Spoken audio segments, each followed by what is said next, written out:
sessão do dia de hoje, 11 de junho de 2025, da Terceira Câmara de Direito Privado. Que sejamos iluminados por toda esta sessão. Bom dia aos meus colegas desembargador Raimundo Nonato, Paulo de Tasso, Marcos Willame, a Procuradora de Justiça Águida Maria Nogueira de Brito e a Defensora Pública Roberto Madeira 40. Aos nobres advogados, aos servidores, os técnicos, auxiliares, ao representante da Polícia Militar e a todos os demais que nos assistem. Passa a votação da ata anterior. Todos os embargadores concordam? Sem objeção, presidente. Aprovam, também Senhor aprovam. presidente, com a minha abstenção, que eu não participei da sessão anterior. De acordo, senhora presidente. Fica registrado em ata. Leitura dos processos adiados e retirados. De pauta. De ordem da presidência da Câmara, passo a leitura dos processos adiados e retirados de pauta. O 13 da pauta, 027, 9726, dígito 62.2021.8.06.0001, apelação. O 17 da pauta, 0053, 640, dígito 97.2021.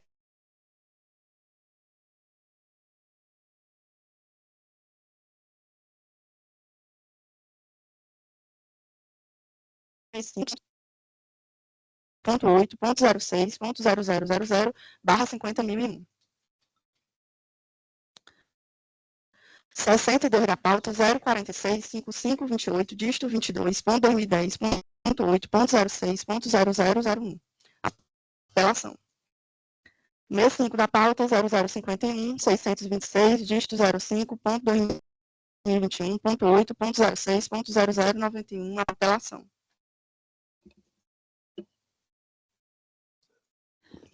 Vamos começar pelas sustentações, tá certo? Melhor que são poucas, hoje parece que só tem 8. Presidente, não tem vista, não. Mas vamos deixar para o Felipe começar, Pode ser. porque a gente estava fazendo isso. Foi por conta de... Estou atrasada esse pedido. Não, então vamos pelas sustentações. Só uma questão de ordem. Tem um advogado aqui que está aguardando um processo de vista que está comigo.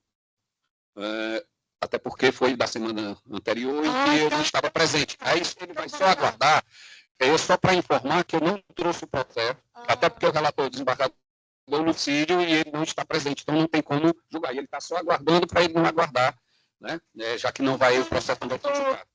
Seria bom dizer só um processo ou não? Eu acho que ele sabe, doutor. Então... É só para ele ter a informação e não está aguardando. Motivão, porque... o relator não está presente.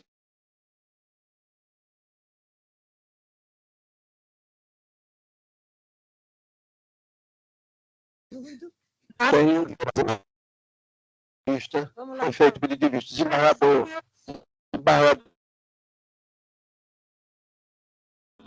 também já tinha votado, estava faltando só eu votar e eu acompanho o relator.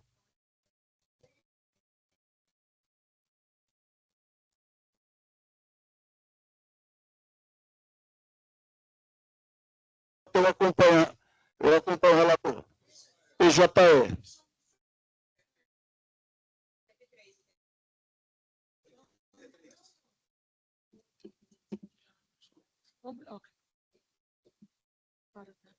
Esse aqui ó.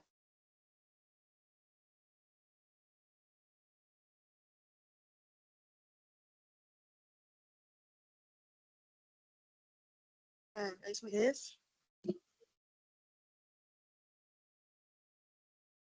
0020 672 714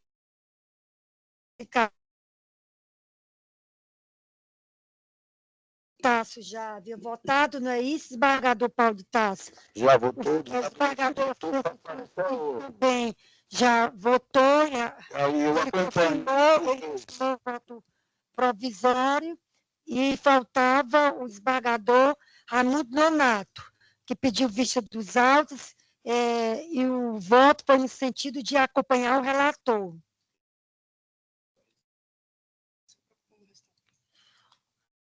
A proclamação do resultado. A Câmara, por unanimidade, conheceu do recurso para dar provimento. O desembargador Nonato, o advogado, foi você, né? Tem mais algum advogado aqui do pedido de vista? Então, eu vou fazer logo, porque é rápido. É melhor, porque aí vocês já ficam, né, despachados, liberados.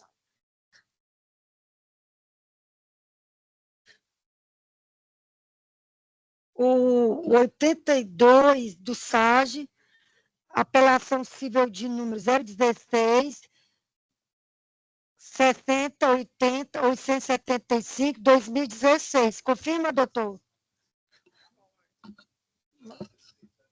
É esse mesmo. Pronto, vamos lá. 016, 080, 875, 2016. Que o relator desembargador Paulo de Tasso, as partes, Antônia Simone e o advogado José Heleno Lopes Viana, o apelado Souza Cruz S.A. e o advogado Valmir Pontes Filho. É esse? O problema é que quem pediu visto foi o desembargador Lucídio. Então, já... Aqui tem... Aqui, ó. Aqui foi... O Nonato pediu vista. E o desembargador Lucídio Me acompanhou. pediu visto, olha aqui... Ó, aqui está como se fosse... Aqui, ó. Como eu não voto desse processo, como foi que ficou? Está aqui, ó. Aqui colocaram aqui, né? Eu não tenho acesso a esse processo. Vamos lá, quem é? É porque eu estou com... Você já acompanhou o relator. Está certo. Visto, tá? Então, pronto. A palavra ao vistor Raimundo, desembargador Raimundo Nonato, para proferir o seu voto. Eu acompanho a relatoria. Esse. O desembargador Tasso, é isso? Já Só ratifico. E o desembargador, ele havia ratificado o voto. Então, proclamação do resultado. A Câmara, por unanimidade, conheceu do recurso para negar provimento. Confere, doutor, porque eu não tenho acesso a esse processo. Pronto.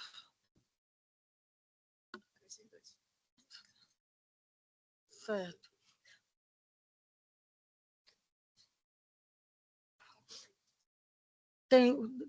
Tem mais algum advogado que processo que tenham pedido vista aqui?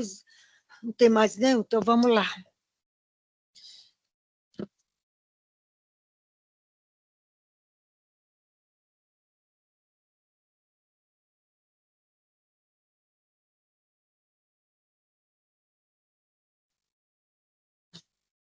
Pronto, vamos para o item 4 do PJE.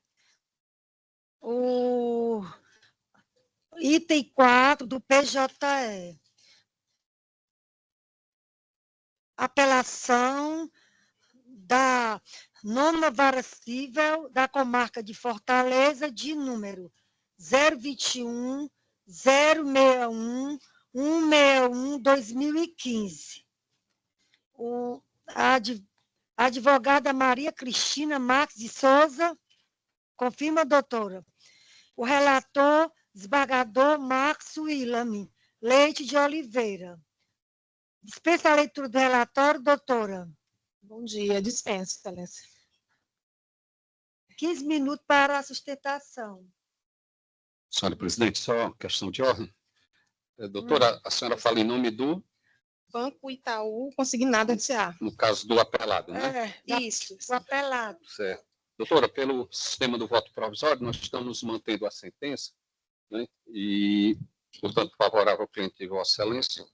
Se a senhora ainda tem interesse na sustentação oral. Não, Excelência. Ao desembargador Max William para proferir o voto. Pois não, obrigado. Cumprimento Vossa Excelência, os eminentes pares, cumprimento todos os advogados aqui presentes, vou fazendo na pessoa da doutora Maria Cristiane, não é isso? Isso. Acompanho os servidores, senhora Procuradora de Justiça, senhora Defensora, todos que nos acompanham. Vou ler, então, estamos mantendo aqui a sentença, no caso, vou ler tão somente a parte negritada da proposta de voto aqui.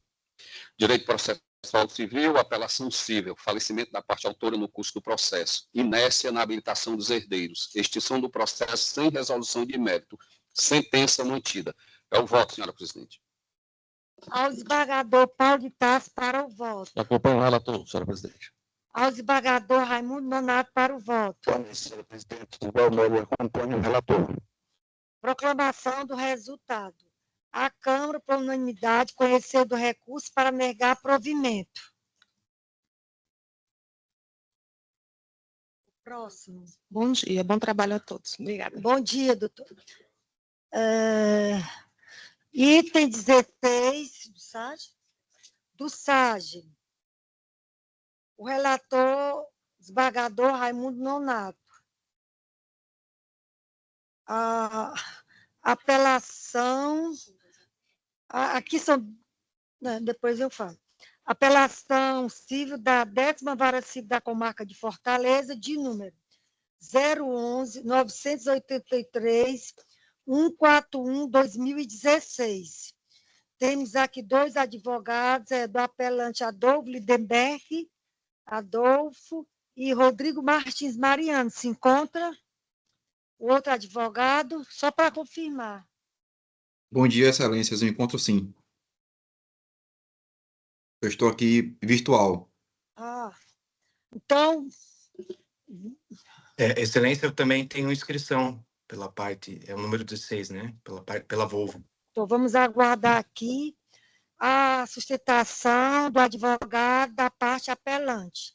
Dispensa a leitura do relatório, doutor. Sim, excelência. 15 minutos para a sustentação. Ok. Excelentíssima senhora doutora Cleide, presidente da Colém da 3ª turma de Direito Privado do Tribunal de Justiça do Estado do Ceará. Excelentíssimo doutor Raimundo Nonato, desembargador relator deste processo. Excelentíssimo senhor desembargador Marcos William. Excelentíssimo senhor desembargador doutor Paulo de Tarso. Senhora representante do Ministério Público. Excelentíssima senhora representante da Defensoria Pública, minha ex-professora, minha eterna professora, a quem eu tenho a honra de ter sido aluno, a quem eu sempre venho homenageá-la, assim, guardo um carinho profundo por todas as lições. Muitíssimo obrigado, professora. Excelentíssimos senhores servidores do Poder Judiciário, a quem eu cumprimento nas pessoas da doutora Lorena e da doutora Liana. Excelentíssimo senhor representante da Polícia Militar, demais colegas advogados. Pois bem, excelências, o processo que nós trazemos, o processo que está sob apreciação desta Câmara, refere-se a uma apelação oriunda da 10ª Vara Civil, né? E a síntese do fato eu vou abordar assim bem rápido a questão dos fatos. Inclusive já despachei já com alguns desembargadores, com exceção do doutor Marcos William, mas com o doutor Paulo, com a doutora Cleide, com o próprio relator, e trata-se da aquisição, da compra de um caminhão 0 km, né, da marca Volvo, comprada, adquirida na concessionária Apavel, hoje é uma outra razão social. E esse caminhão foi comprado, os trâmites de compra foram iniciados no ano de 2014, todavia ele efetivamente foi entregue no ano de 2015, tá certo? Como de conhecimento público, né, quando se adquire um veículo 0 km, faz a revisão de entrega e a partir deste momento começa a fluir o prazo de garantia. Pois bem, o marco inicial da garantia desse veículo é o dia 5 de janeiro de 2015. Pois bem, esse caminhão, a Apelante é uma empresa familiar, uma microempresa, que atua no segmento de transporte de veículos, tá? Aqueles caminhões cegonhas.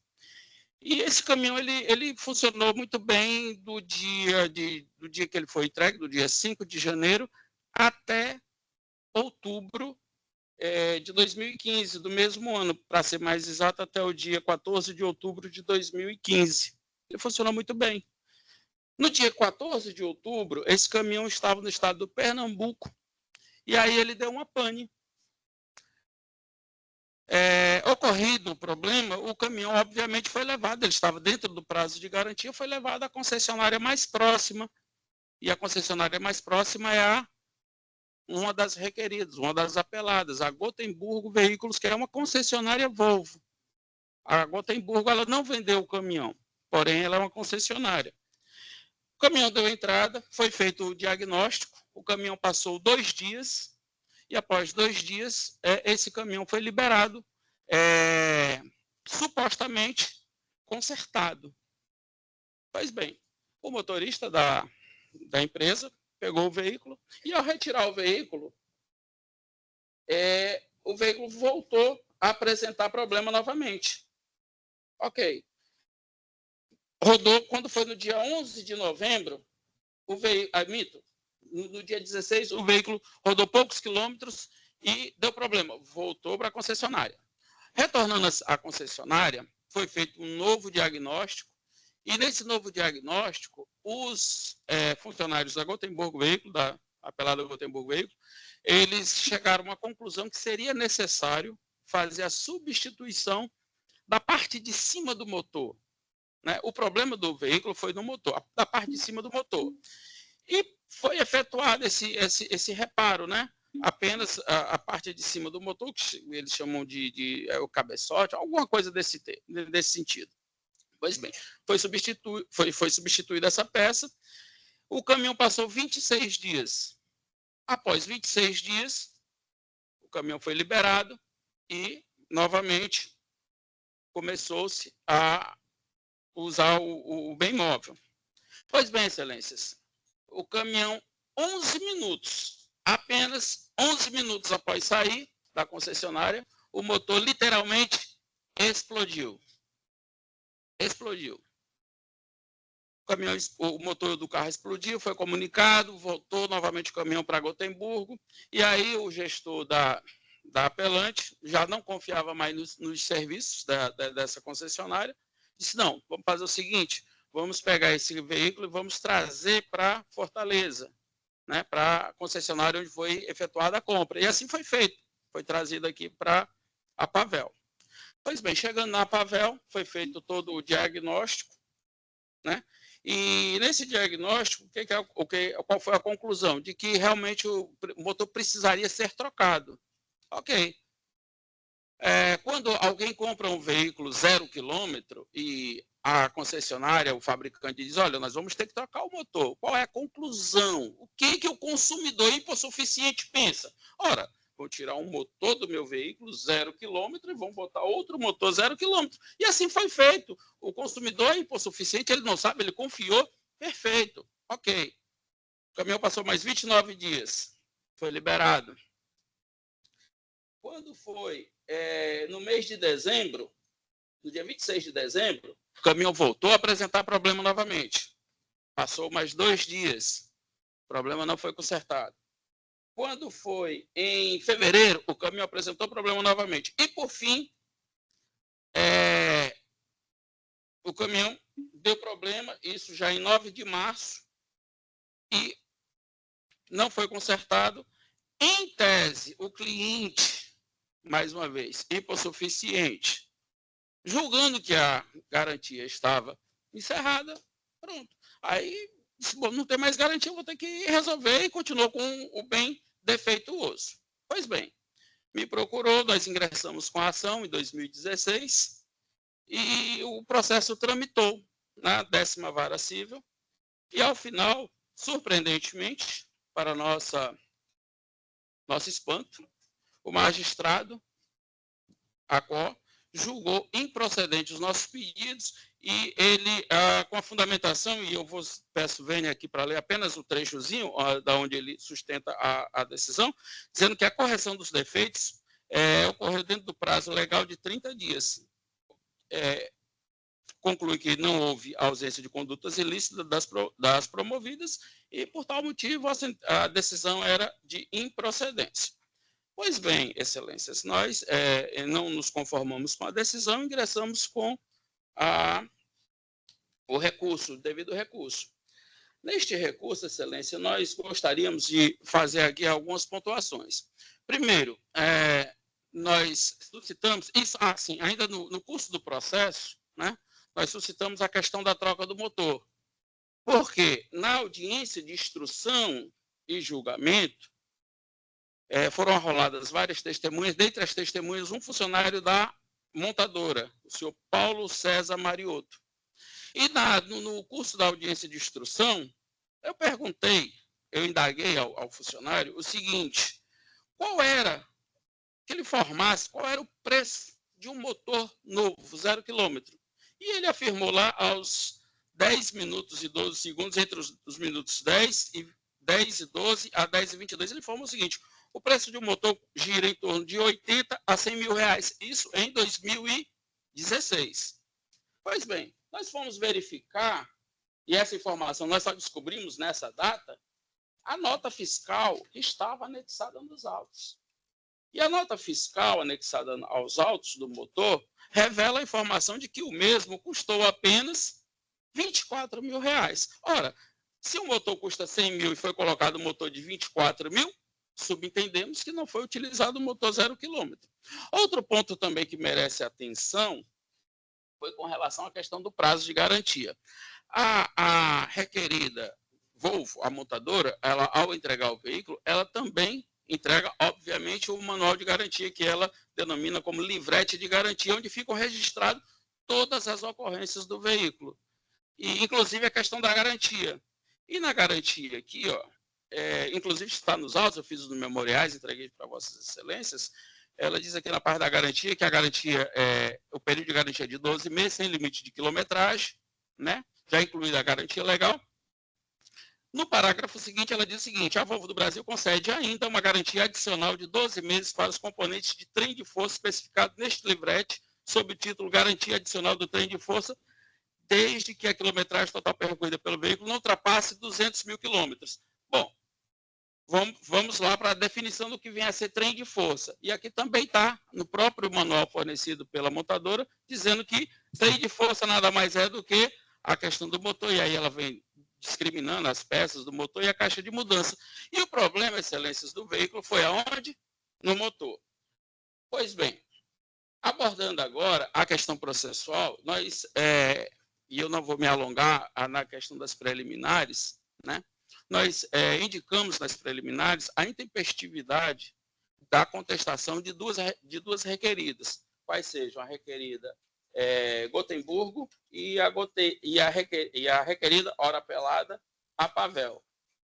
Nós fizemos, inclusive, excelências, uma planilha em que a gente coloca lá os prazos direitinho, né?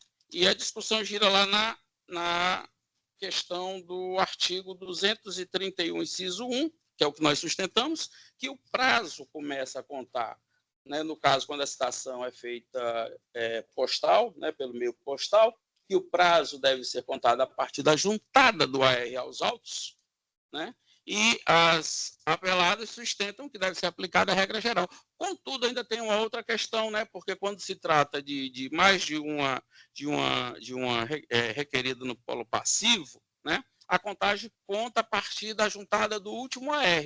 Mesmo assim, em nosso entendimento, as contestações foram intempestivas, certo? Ok, partindo agora para não me alongar e já encaminhando já a sustentação para o final, para o mérito, a discussão aqui gira em torno da aplicação, né? Assim, isso já foi decidido também, nós pedimos a aplicação do CDC para resolver a questão, e foi deferido, né? Então foi utilizado, não há controvérsia com relação à utilização do CDC, e aí a discussão gira em torno da aplicabilidade do artigo 18, parágrafo 1º, inciso 1, e também sobre a definição da questão do trintídio, né? E sobre a questão também do que é defeito, do que é vício, e a gente foi se socorrer, só um instantinho, de duas jurisprudências.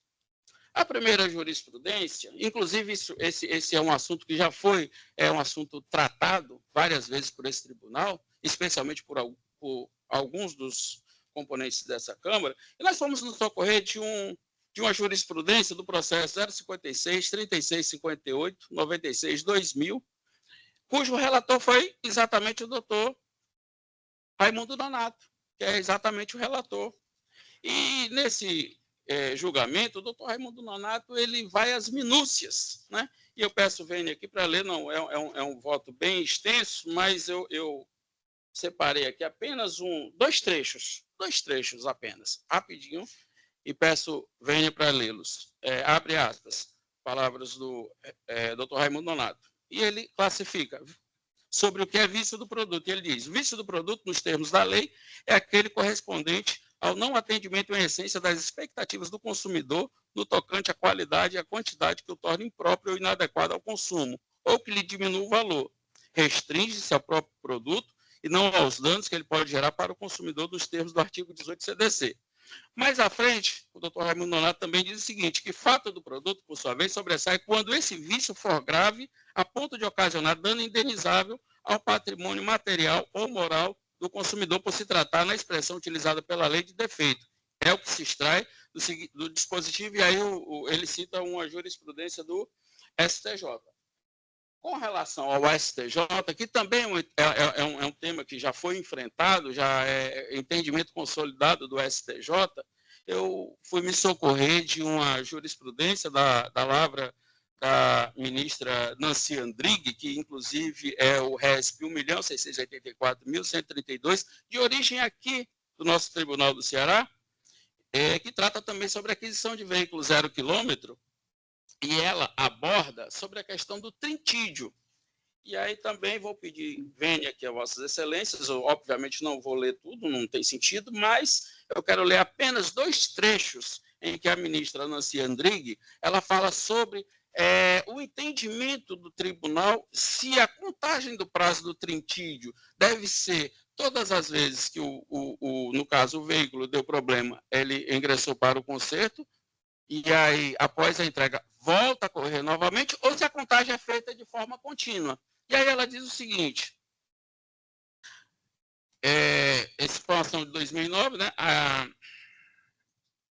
ação de rescisão, vou ler exatamente como está aqui, a ação de rescisão contratual acumulada com pedido de perdas e danos ajuizada por consumidor em razão de aquisição de veículo novo, 0 quilômetro, que apresentou repetidos defeitos que não foram solucionados pelas fornecedoras no prazo legal. E aí a ministra pontua, até o do disposto no artigo 18, parágrafo 1º do CDC, tem o fornecedor, regra geral, o prazo de 30 dias para reparar o vício no produto colocado no mercado, após o que surge para o consumidor o direito potestativo de exigir, conforme sua conveniência, a substituição do produto, a restituição imediata da quantia paga ou abatimento proporcional do preço. Em havendo sucessivas manifestações do mesmo vício no produto, o trintídio legal é computado de forma corrida, ou seja, diferente da forma como o magistrado julgou no primeiro grau. Isto é, sem que haja o reinício do prazo toda vez que o bem foi entregue ao fornecedor para a resolução de idêntico problema, nem a suspensão quando devolvido o produto ao consumidor sem o devido reparo. Pois bem, excelências, dentro deste contexto, deste entendimento, é que nós queremos também apenas destacar mais um trecho aqui, e aí eu já concluo. E a ministra diz o seguinte, quanto à forma de contagem do prazo, é certo que havendo sucessivas manifestações, ela repete, né, e dizendo que a contagem ela não suspende.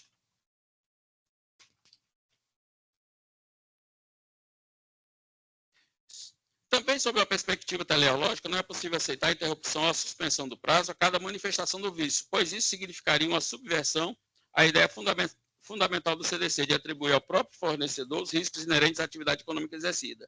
Com efeito, não se pode admitir que o consumidor indefinidamente suporte o ônus de ter adquirido produto defeituoso, tendo que, reiteradas vezes, ser desprovido da posse do bem para o seu conserto, e ainda tendo que lidar com a ineficácia dos meios empregados para a correção do problema apresentado, ou até mesmo a impossibilidade de sua solução. Em resumo, excelências, o veículo passou 59 dias, salvo engano, e o problema não foi solucionado. Na verdade, o problema não foi solucionado até hoje e o consumidor ficou no prejuízo. Essas são as nossas razões do nosso recurso, ao qual nós pedimos provimento. Agradeço a gentileza e a forma como todos os desembargadores me receberam quando da entrega dos memoriais. Muitíssimo obrigado. Parabéns, doutor, pela sustentação. Eu acho que a sustentação foi feita exatamente por 15 minutos. Obrigado, excelência. Vamos agora aos advogados, são 2 que vão sustentar. Agora, Marcelo, tem agora o Marcelo Pisetti Antunes, né? Pronto. Então, já estão. Pronto. Deixa eu me ver aqui. Deixa eu só, para vê-los, que eu não estou. Não, deixa eu ver aqui. Não, pronto. Os advogados se encontram. Sim, excelência, mas... Antunes. Pronto. Vossa Excelência é que vai falar primeiro? Eu estou inscrito pela Volvo e posso falar primeiro, excelência. Porque são 2. Sem problemas. Doutor Marcelo pode ir primeiro. Não, como Vossa Excelência achar melhor. Estou à disposição. Um é da Volvo e o outro... Eu estou pela Gotemburgo Veículos. Gotemburgo Veículos, certo. Então, doutor, dispensa a leitura do relatório. Sim, excelência. 15 minutos para a sustentação. Obrigado, excelentíssima senhora desembargadora e presidente, na pessoa de quem cumprimento os demais desembargadores.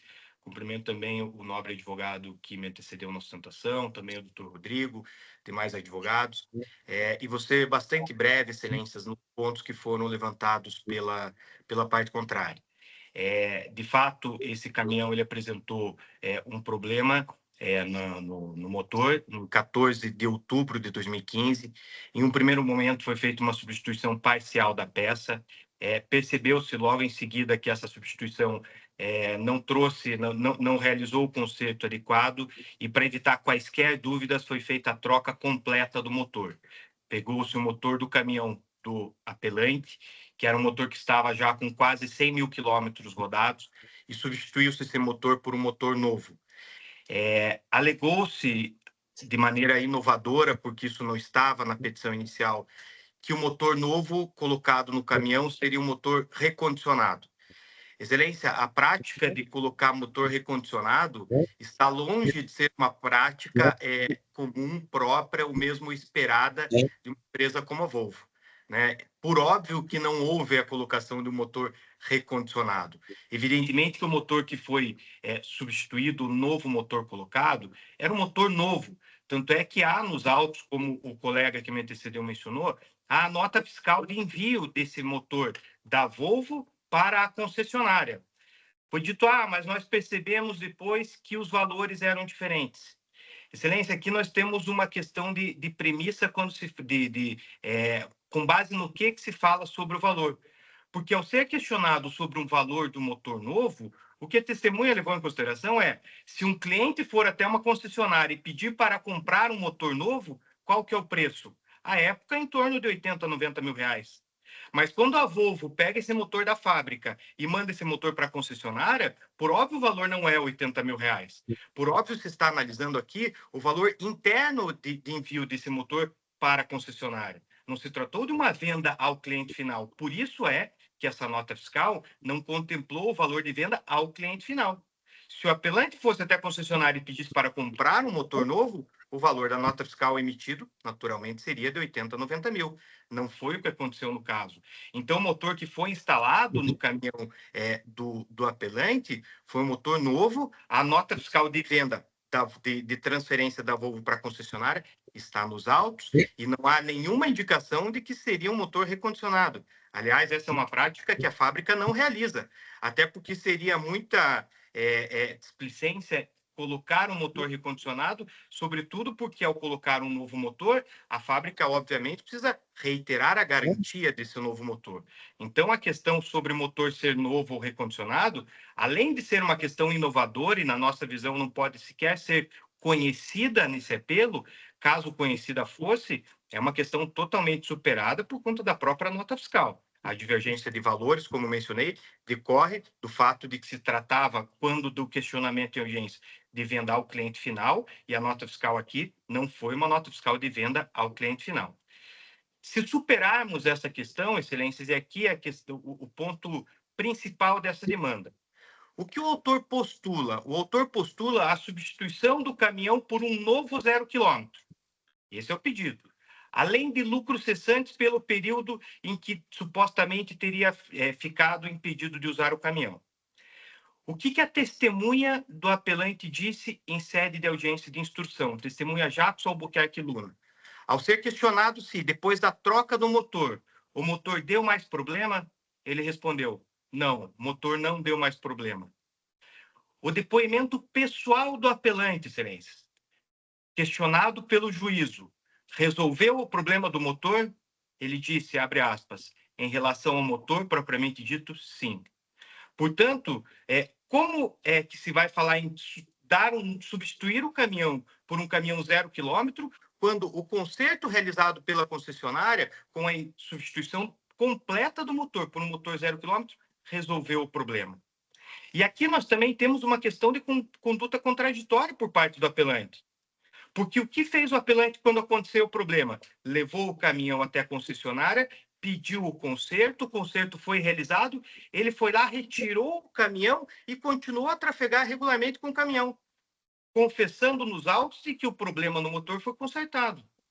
Ora, se ele vai até a concessionária, concorda com o conserto, retira o caminhão, confessa que o problema foi consertado, como é que se depois vem ao judiciário pedir para substituir? A aceitação do conserto é comportamento contraditório com o pedido de substituição, sobretudo quando ele confessa que o conserto de fato deu resultado, porque o motor não teve mais problemas. Portanto, excelências, essas são questões fundamentais. Foi substituído por um motor novo, o motor novo não voltou a dar problemas e a parte apelante aceitou essa substituição, tanto é que retirou o caminhão e seguiu a trafegar regularmente com ele. Por fim, ainda que se entenda que há discussão sobre eventuais lucros cessantes, que é o pedido inicial. Lucro cessante, como é inerente à própria natureza do Instituto, é o que se deixou de receber por conta do período de indisponibilidade do caminhão. Questionado em sede de audiência de instrução, o depoimento pessoal da apelante, o representante da apelante, se no período que o caminhão teve problema, ele chegou a alugar algum caminhão para substituir a sua demanda, ele disse sim. Abre aspas, aluguei serviço de terceiro para executar o meu serviço. O meu serviço não para, fecha aspas. Ora, excelência, se ele demandou um terceiro para executar o serviço, quando muito houve dano emergente pelo que ele precisou pagar o terceiro. Mas lucro cessante não houve, porque o serviço dele não parou. Ele mesmo disse, o meu serviço não para. Então, não há que se falar aqui em lucros cessantes. Por fim, na remota hipótese de se falar em lucros cessantes, o que se quantificou na inicial não foi lucro cessante, foi faturamento cessante. Além do mais, aqui a gente tem uma questão curiosa, porque o apelante disse na inicial que o prejuízo diário dele seria de R$ 516. Ele também disse que ele tinha 3 caminhões. Se nós pegarmos esse faturamento diário e multiplicar por 3, o faturamento anual supera o faturamento anual de uma microempresa, que é a condição do apelante. Ou seja, se ele fatura mais do que uma microempresa, como que ele é uma microempresa? Então, ou ele falta com a verdade nos autos, ou ele falta com a verdade quando se declara como uma microempresa para os fins próprios fiscais. Portanto, Excelência, por todas essas razões, além daquelas que já estão descritas nos autos, nós pedimos seja mantida a sentença de improcedência. Eu agradeço a atenção de Vossas Excelências e encerro minha sustentação oral.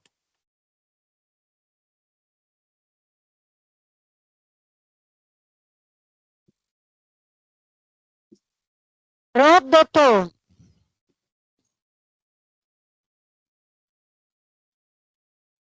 Sim, É agradeço a porque atenção. tem função aqui. Parabéns pela sustentação. O próximo advogado, o doutor Rodrigo Mariano. Pode começar a sustentação, doutor. Dispensa a leitura do relatório. Não tem só. Dispensa sim, doutora, por favor. Tem. Bom dia a Pronto. todos. Bom dia a todos. Bom dia, doutora Cleide. Em nome de qual saúdo todos os demais desembargadores, doutor Raimundo Nonato, doutor Marcos William, doutor Paulo de Tarso Pires. Gostaria de cumprimentar também o doutor Marcelo Piazeta, que já adiantou muitos assuntos da minha sustentação. E entrando agora, doutores, veja só, eu vou ser breve aqui, porque o que se percebe da sustentação do advogado da parte apelante é que o que ele fala não está contido nos autos. E, diferentemente desse fato, tanto a sustentação oral da Gotemburgo Veículos como da Volvo, tudo o que nós falamos estão contidos nos autos. Então, eu gostaria, primeiramente, de começar pela preliminar de intempestividade, né, que ele fala que houve revelia, e ele traz jurisprudências, só que o Código de Processo Civil ele é muito claro, quando ele afirma em seu artigo 231, parágrafo 1º, quando houver mais de um réu, o dia do começo do prazo para contestar corresponderá à última das datas da juntada dos autos do aviso de recebimento. E se a gente for um pouco além, houve um feriado religioso, que é o dia 15 de agosto, como que é feriado de Nossa Senhora da Assunção. Então, ou seja, quando a Gotemburgo Veículos apresentou a sua contestação, estava totalmente tempestiva, isso está bastante demonstrado nas contrarrazões de apelação, e com todas as linhas, não há como fazer um esforço jurídico para se entender que não houve intempestividade e que não houve revelia de nenhuma das partes, contando que são 3 litisconsortes no polo passivo. Já entrando no mérito, eu gostaria de tecer alguns comentários sobre essa questão da condição do motor, né? Primeiramente, existe uma clara inovação recursal, né? Porque em momento nenhum da petição inicial existe essa discussão sobre a condição do motor, ou seja, ele somente veio tratar sobre essa condição do motor em sede de apelação. E é importante a gente trazer, além dos argumentos que o doutor Marcelo já trouxe, é que se o consumidor ele compra um motor diretamente da fábrica, ele está comprando um produto na condição de consumidora, o que é totalmente diferente de uma operação interna, né? Onde uma concessionária está comprando uma peça da fabricante e que vai utilizar essa peça no caminhão. Então, isso é óbvio que o preço não vai ser o mesmo. E outra coisa, se ele está alegando uma dúvida sobre a condição do motor, isso, por óbvio, prescinde necessariamente de uma prova pericial. Com base em que ele tá alegando que a condição do motor não era a que ele esperava? São meras relações, por causa de um preço da nota fiscal do pedido.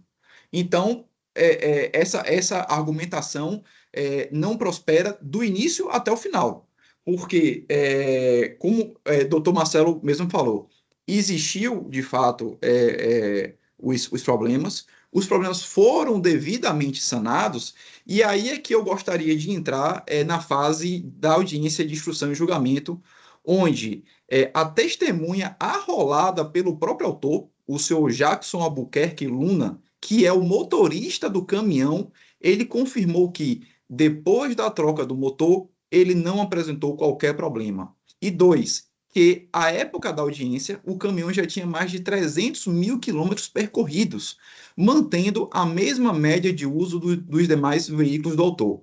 Indo além, o sócio da empresa autora, seu José Ariosto Andrade Salles Júnior, também afirmou que a troca do motor resolveu o problema do caminhão. Confirmou que o caminhão realiza exatamente o mesmo trajeto, com a mesma periodicidade dos demais caminhões da empresa. Ou seja, não há que se falar em qualquer lucro cessante. O problema foi resolvido, o caminhão continuou rodando plenamente e, no final, o representante da empresa autora, ele confessou que nenhum dos seus contratos deixou de ser cumprido, o que demonstra a inexistência do alegado dano emergente ou lucro cessante. Então, assim, a sustentação da parte apelante, ela gostaria até de cumprimentar o doutor advogado, só que não corresponde aos fatos. Ele monta uma história jurídica, só que o que ele fala não está no processo, né? E também um fato que ele omite em relação à questão do prazo, né? O juiz Acó, ele muito bem observou que foram empresas diferentes que fizeram o serviço, e tem um documento, excelências, muito importante, que está na página 18 das Contrarrazões de Apelações, que é o histórico veicular. O que é o histórico veicular? A Volvo, ela tem um sistema que qualquer caminhão do Brasil, se eu estou no Ceará e o caminhão ele dá entrada em uma concessionária Volvo do Rio Grande do Sul, eu tenho acesso a esse todo histórico veicular. E quando você vai verificar o histórico veicular do caminhão da parte apelante, ele fala o processo original da ordem de serviço tal, mas devido à tratativa com o cliente, ultrapassou o prazo de 60 dias em aberto e transferimos para outra ordem de serviço. Ou seja, o que esse documento que está nos autos revela? Houve morosidade da própria parte apelante quando do momento da negociação. E isso a parte apelante não traz aos autos. E isso está devidamente comprovado. Então, o pedido inicial de um caminhão novo é totalmente diferente, conflita diretamente com o depoimento de todas as testemunhas em sede de audiência de instrução e julgamento, do próprio representante da empresa, motivo pelo qual, doutores, a gente requer que essa apelação seja improvida e que seja mantida a sentença de improcedência. Parabéns, doutor, pela sustentação. Passa a palavra ao desembargador Raimundo Nonato para o voto. Pois não, senhora presidente, mais uma vez, bom dia a todos e a todas, especialmente aos nobres advogados que fizeram as sustentações orais, e eu passo aqui ao meu voto, a leitura do meu voto. Lembrando que todos os integrantes que votam neste processo já puderam votar, já votaram.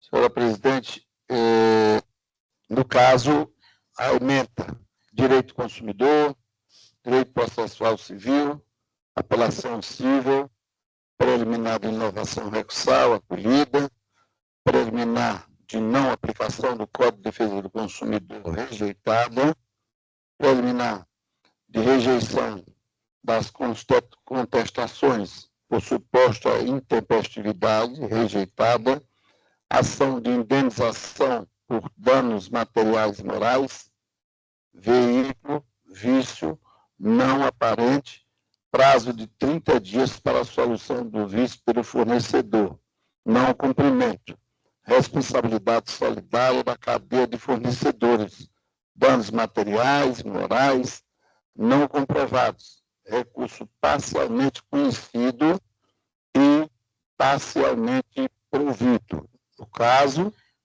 apelação civil contra a sentença que julgou improcedente a ação de obrigação de fazer, cumulado com a declaratória de nulidade de cláusulas contratuais e indenização por danos morais e materiais.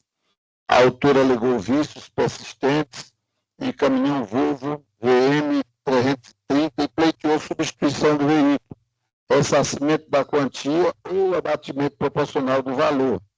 além de reparação por danos materiais e morais.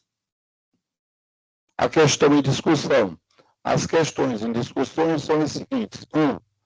Inovação recursal, por argumento trazido em alegações finais. 2. Aplicabilidade do Código de Defesa do Consumidor na relação entre as partes. 3. Intempestividade das contestações apresentadas e eventualmente aplicação dos efeitos da revelia. 4.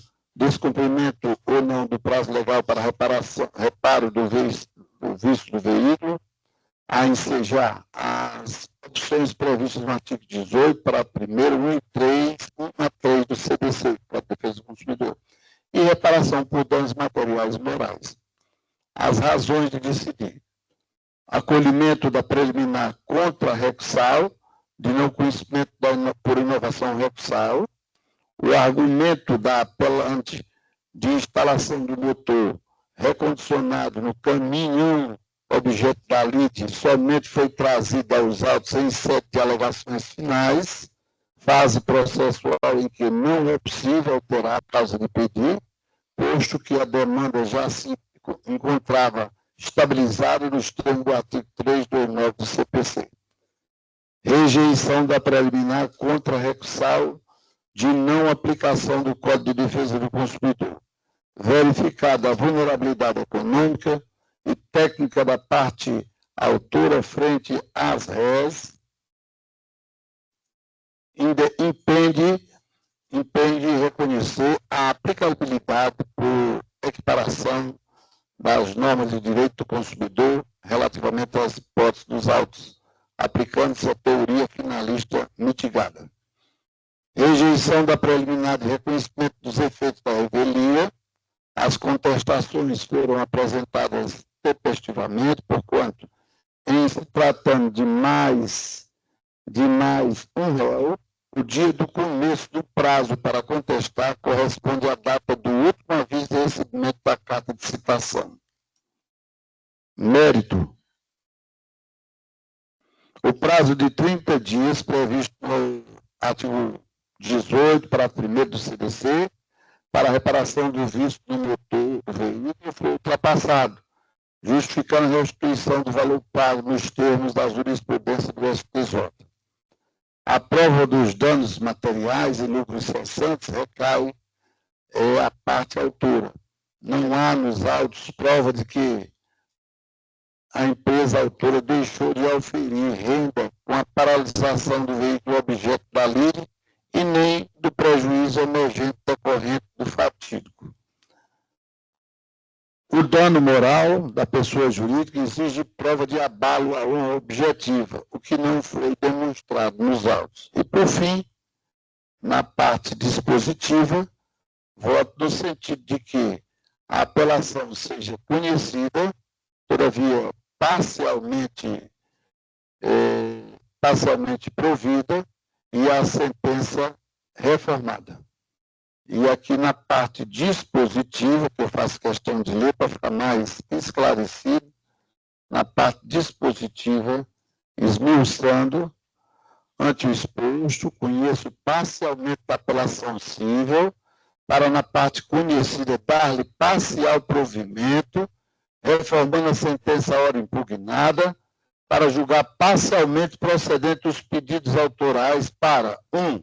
Condenar as réis solidariamente a restituição da quantia paga pela autora para aquisição do veículo objeto da lide, com aplicação de juros de mora de 1% ao mês desde a citação e correção monetária pelo INPC, a partir da data do efetivo prejuízo, aplicando-se aqui no caso a súmula 43 do STJ, ou seja, quando encerrado o prazo de 30 dias para a reparação do vício motor, que foi no dia 14 de 11 de 2015, 2, de forma a reformar as partes ao estado coante, retornar as partes ao estado coante, determinando que a requerente apelante, após a restituição da quantia paga pela demandante, devolva o veículo objeto da lide, qual seja o caminhão trator,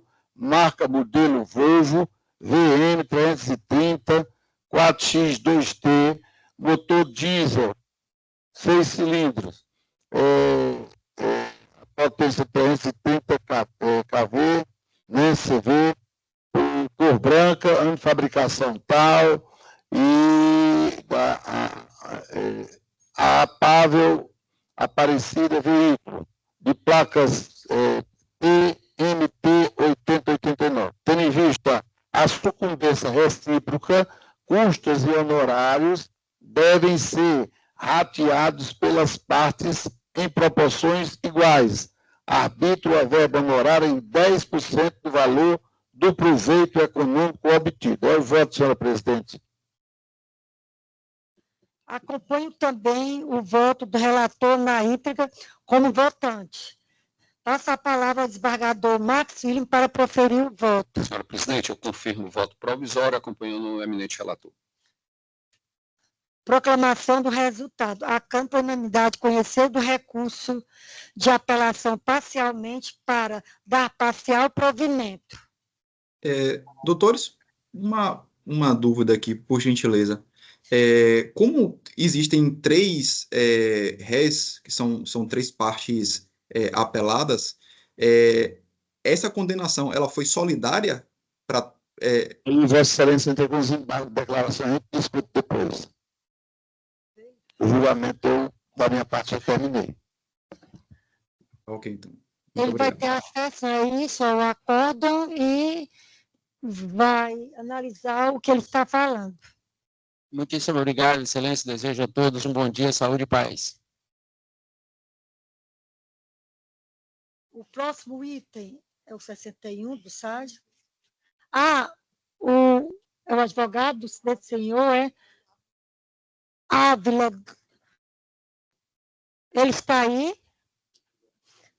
O advogado dele, não?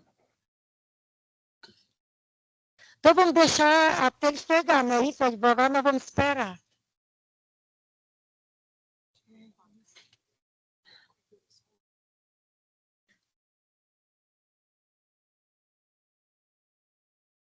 Embargadora, se a parte não está presente, o advogado não está presente, a gente não pode esperar, não. Ele já chegou. Tá certo. Eu não tinha visto. Eu não sabia, não. Desculpe aí. É o 61, né?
Né, porque se faz uma retificação aqui de um processo 24 do PJE, que o número foi colocado erroneamente aqui no roteiro. Então, o número passou a ser do item 4 PJE, do relator desembargador Max William, passou a ser 021 097 064 2022. E o número da pauta, esse é do PJE, né? 04 PJE. 04. Foi julgado, mas era para ter corrigido na hora, mas estou só ressalvando.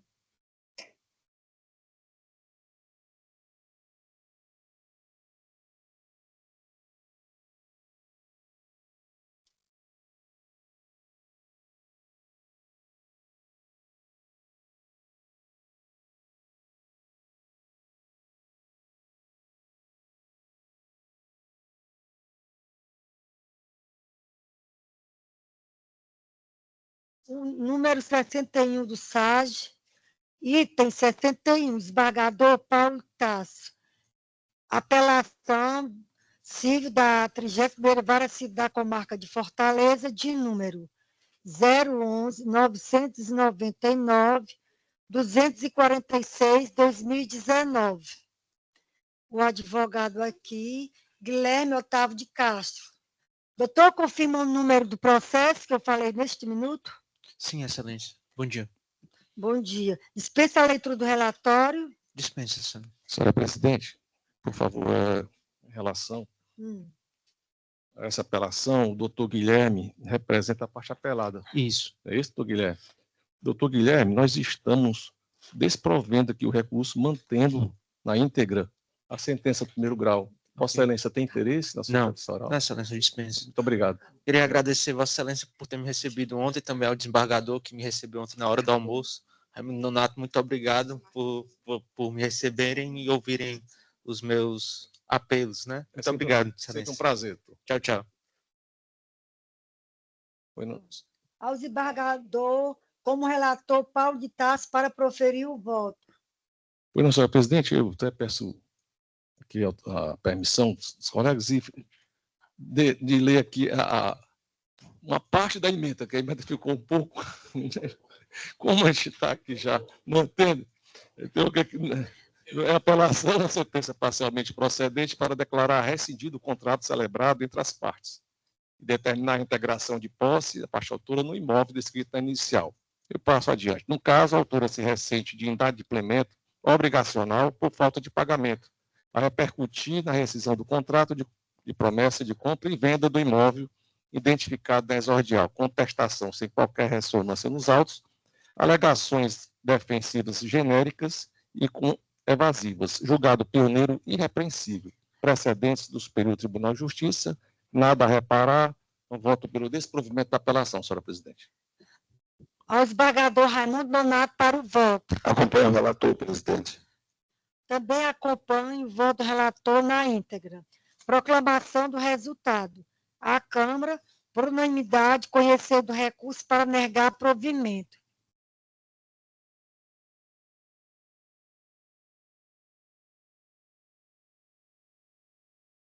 Próximo item 71, o advogado Paulo Anderson Lacerda, da parte apelada. Apelação civil da 2ª Vara da Comarca de São Gonçalo do Amarante, de número 005-028-516-2021. O item 71. O relator desembargador Paulo de Tasso. Doutor, confirma no processo? Bom dia, sim, excelência. Bom dia. Dispensa a leitura do relatório. Dispenso. 15 minutos para a sustentação. Senhora presidente, na mesma intenção, o doutor Paulo Anderson, ele também representa a parte apelada. E, doutor Paulo, nós estamos aqui também pelo desprovimento do recurso, mantendo a adesão ao primeiro grau. Vossa Excelência insiste na... Não, dispensa, excelência. Dispensa a sustentação oral, né? Dispensa, sim. Nós agradecemos, doutor Paulo. Ao relator desembargador Paulo de Tasso para o voto. Pois não, senhora presidente. É uma apelação, sentença improcedente do pedido de indenização material, moral e estética. No caso, a autora se ressente de que estava na garupa de mototaxista, quando sofreu a batida do caminhão da requerida. Laudo da perícia oficial, inconclusivo em relação à responsabilidade de cada veículo. O laudo pericial particular, com base nas fotos e informações fornecidas pelo laudo oficial, descreveu a dinâmica do acidente e chegou à conclusão de que a responsabilidade pelo fato foi do mototaxista, com quem a autora trafegava, visto que a moto não respeitou a preferência do caminhão que trafegava pela rodovia, de acordo com o artigo 29 do Código de Trânsito Brasileiro. Oitiva em juízo do engenheiro responsável pela análise da perícia oficial, as provas produzidas desconstituíram a tese da parte autora, de modo que a requerente não conseguiu se desvencilhar das constatações dos 2 exames periciais que atestaram a mesma dinâmica do fatídico. A míngua de ilícito impactada a reparação. Então, eu voto pelo desprovimento da apelação, senhora presidente. ao desembargador Raimundo Nonato para proferir o voto. Com o relator, presidente. Também acompanho o voto do relator. Proclamação do resultado. A Câmara, por unanimidade, conheceu do recurso para negar provimento. Agradeço a todos, bom dia, bom trabalho.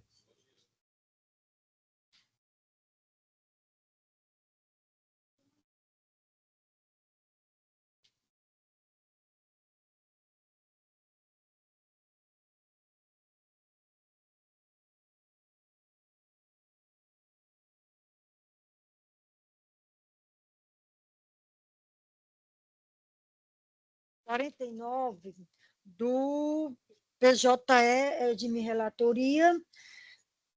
49 do PJE.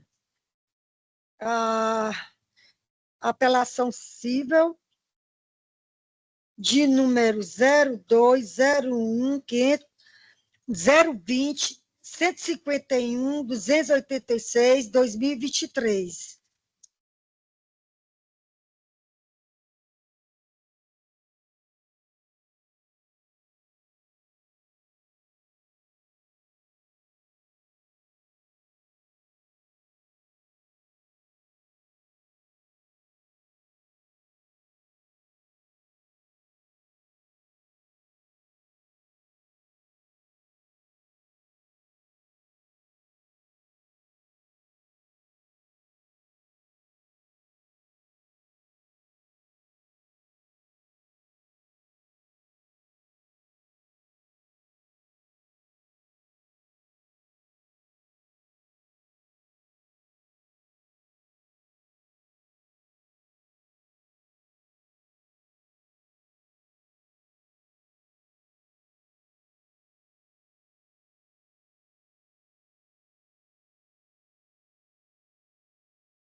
Então a blusa cobriu.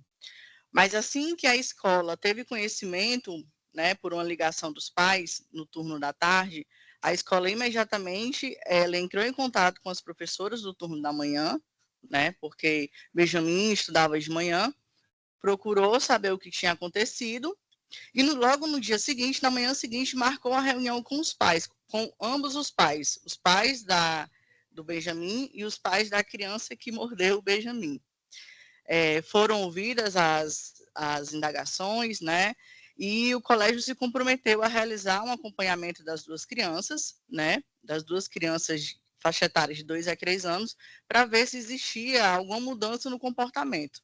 Pois bem, excelência, a ação, a suposta causa de pedir seria a omissão em relação ao acontecido e a desídia da escola ou negligência em relação a prestar um auxílio em momento posterior.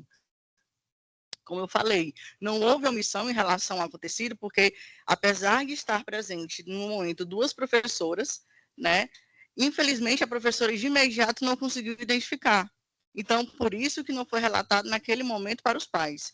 E em relação ao auxílio posterior, o Benjamin, ele tanto foi acompanhado pela coordenação, diretamente, como por um psicólogo.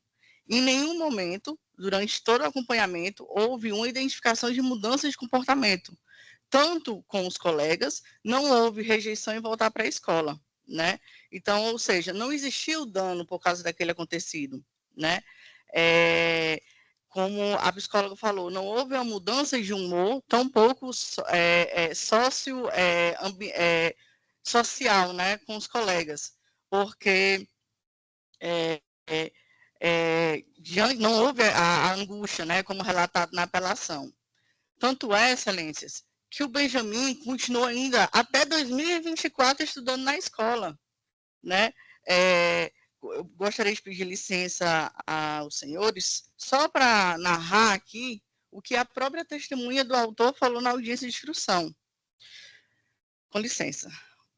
O advogado pergunta: o Benjamin relatou o acontecido para a senhora? A senhora é a testemunha da parte autora. Ela respondeu: ele só falou quando chegou em casa, né? Que assim, depois que eu tirei a roupa dele, foi que eu vi que ele estava com esse machucado nas costas. E uma mordida que um coleguinha lá deu. Advogado do autor: certo. A criança, ela apresentou algum receio de voltar ao colégio depois do acontecido? Ela respondeu: assim, eu não lembro muito bem, mas eu não percebi. Assim, né? Ele apresentou. O advogado perguntou: mas a mordida, foi esse fato foi só esse fato aí que a senhora lembra? Só. O advogado pergunta: o Benjamin continuou na escola no ano seguinte? A senhora sabe informar? Ela disse sim. Ele hoje estuda onde? Em 2024? Ela respondeu: é no Farias Brito. Então, ele hoje, até hoje, ele continua lá no Farias Brito? Ela falou: ainda. E ele indagou: a senhora disse que ele era um menino sempre tranquilo. Ele continua sendo muito tranquilo? Ela respondeu: sim. De novo, ele pergunta: então, depois desse fato, não houve nenhuma alteração de humor dele? Não? Ela disse que não. Excelências, para que exista a responsabilidade civil, tem que existir o ato ilícito e tem que existir o dano. Qual foi o ato ilícito aqui da parte da instituição? Como eu falei, não foi no dia, o colégio realmente não entrou em contato com os pais, porque apesar de estarem duas professoras presentes, conforme determina o Conselho Estadual de Educação, de imediato a professora não viu. Mas ela viu ele chorando, ela indagou, só que naquele momento ele não respondeu. Ela acalentou e ele foi para casa. Posteriormente, ainda houve um acompanhamento com o psicólogo.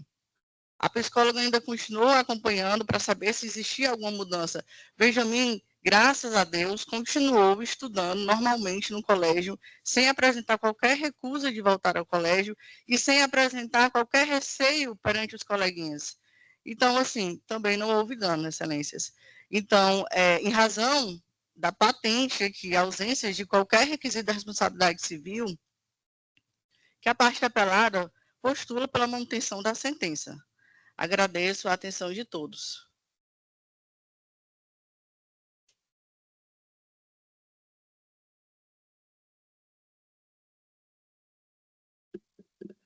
Vou passar a leitura da proposta de emenda como relatora do caso.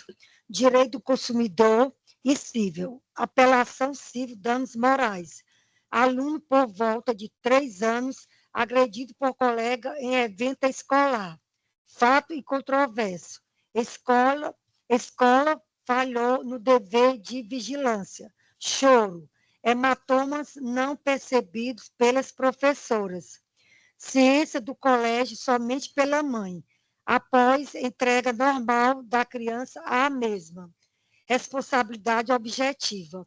Relativização do depoimento das colaboradoras do colégio. Parecer ministerial do 1º grau pelo provimento do recurso. Recurso conhecido e provido. E na parte dispositiva adianto. Diante do exposto, conheço do presente recurso para dar provimento ao mesmo, responsabilizando o promovido por danos morais sofridos pelo autor, a qual arbitro em R$3.000, de acordo com os consectários legais já dispostos. Em razão do resultado do recurso, invento os honorários de sucumbência, isto com fundamento no artigo 86 do Código de Processo Civil, nos exatos moldes contidos no ato sentencial, pelo que agora o responsável pelo pagamento é a promovida. É como voto. Realmente, no momento em que houve a mordida, não havia vigilância, é tanto que foi preciso a mãe ligar para o colégio para dizer que o filho havia sofrido essa lesão, a mordida. Só por esse motivo que foi dada a condenação ao órgão, a organização educacional. Por esse motivo, a falha sofre na falta de vigilância no momento em que a criança sofreu a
374, 753, 2017.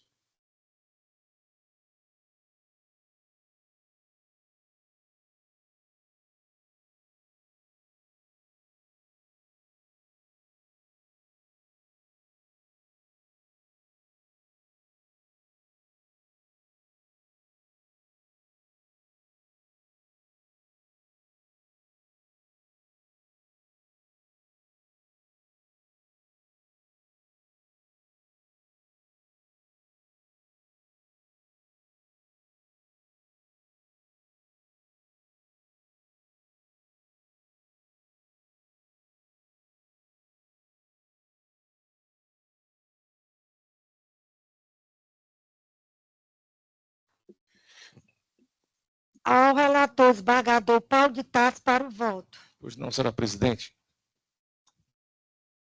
Queria até me redimir aqui de uma falha de não ter renovado aqui meu bom dia a Vossa Excelência, ao desembargador Raimundo Nonato, desembargador Marcos William, a doutora Águida Nogueira de Brito, do Ministério Público, e a doutora Roberta Quaranta, da Defensoria, servidores, advogados aqui presentes, representantes da nossa gloriosa Polícia Militar, aqueles que nos assistem virtualmente. Então, meu bom dia. Bom, apelação. Sentença parcialmente procedente para confirmar as tutelas de urgência anteriormente deferidas, inclusive no que se refere às astrentes e seus limites, e na ordem de manutenção do bloqueio judicial do valor e, consequentemente, condenar o réu ao pagamento de R$ 64.792,24, consistente na restituição do valor subtraído da conta do autor em sua forma simples, bem como condenar o réu ao pagamento da indenização por danos morais em prol do autor na quantia de R$ 20 mil. No caso, o promovente é diplomata e se ressente do encerramento unilateral de sua conta bancária destinada à percepção da remuneração e à ajuda de custo, o que ocorreu às vésperas de sua mudança com a família para a missão em Bagdá. Preliminares, incompetência absoluta da jurisdição brasileira e inépcia, rejeições, decadência não divisada, incidência do Código Consumerista, inversão do ônus da prova, afastamento da tese jurídica fixada no julgamento do tema número 1085 do STJ. O autor se desincumbiu do ônus do artigo 373, inciso 1 do CPC, indenização por danos materiais sob a forma de danos emergentes, restituição simples, danos morais configurados e arbitramento moderado pela gravidade do fato, ausência de permissivo para o redimensionamento, precedência do STJ. Então, senhora presidente, demais colegas, eu estou votando pelo desprovimento da apelação. Ao desembargador Raimundo Nonato para o voto. Acompanho o relator. Como votante, acompanho na íntegra o voto do relator. Proclamação do resultado. A Câmara, por unanimidade, conheceu do recurso para negar provimento. Muito obrigado pela atenção, desembargadores. Bom dia, bom trabalho.